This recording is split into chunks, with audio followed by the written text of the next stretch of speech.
দর্শক, রাজধানী কমলাপুর রেলওয়ে স্টেশনে রয়েছেন আমাদের সহকর্মী সুফিয়ান ফারাবি, সরাসরি যোগ দিচ্ছেন তিনি।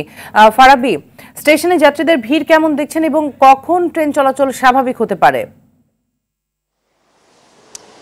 মৃত্যু আমরা যেমনটি আমাদের সহকর্মীদের কাছ থেকে শুনছিলাম যে রেলে দুর্ঘটনার ফলে কিন্তু ভয়াবহ দুর্ঘটনা ঘটেছে, যার প্রভাব কিন্তু কমলাপুর রেলওয়ে স্টেশনে পড়েছে, যার ফলে 3টি ট্রেন এখন পর্যন্ত তাদের শিডিউল বিপর্যয় ঘটেছে, যার ফলে এগুলো হয়তো দীর্ঘ সময় পর যাত্রা করতে পারে এমনটাই কিন্তু যাত্রীদেরকে জানানো হয়েছে। সেই সাথে যাত্রীদেরকে এটাও বলে দেওয়া হয়েছে যদি তারা চান তাহলে টিকিটের মূল্য ফেরত নিতে পারেন, এভাবে বলে দেওয়া হয়েছে। অন্যদিকে ঢাকামুখী আরও 11টি ট্রেন যারা যেসব রেল ঢাকায় ফিরতে চাচ্ছে তারা কিন্তু ঢাকায় ফিরতে পারছে না এই সড়কে রেল লাইনে সমস্যা হওয়ার কারণে।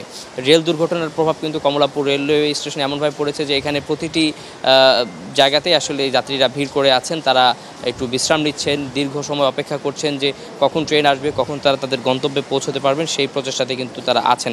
তারা এখনও আশা করছেন যে তারা আসলে তাদের গন্তব্যটা করতে পারবেন।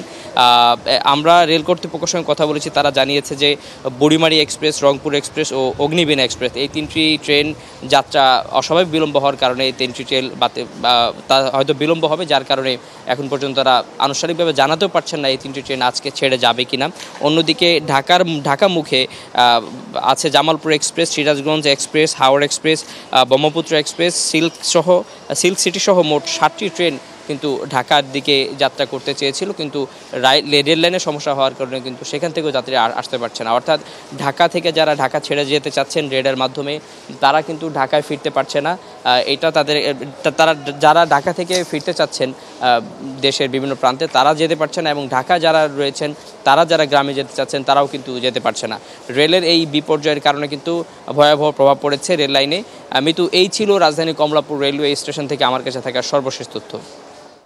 অসংখ্য ধন্যবাদ আপনাকে আমাদের সাথে যুক্ত হওয়ার জন্য।